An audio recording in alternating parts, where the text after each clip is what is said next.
देव है। इस प्रस्तुति को देखने से पहले उनके बारे में कुछ जानना आवश्यक है। पंजुली मतलब युवा वराह, जो विष्णु के वराह अवतार जैसे है। मानव सभ्यता के आरंभ में इस धरती पर फसल और जंगल की रक्षा करने के लिए भगवान शिव ने उनको माता पार्वती के कहने पे कैलाश पर्वत से निष्कासित करके धरती पे भेजा था।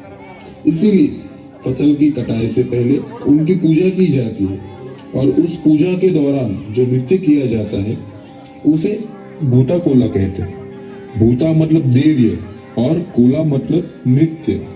और हम आपके सामने जो प्रस्तुत करने वाले हैं वो उसी का एक अंश है।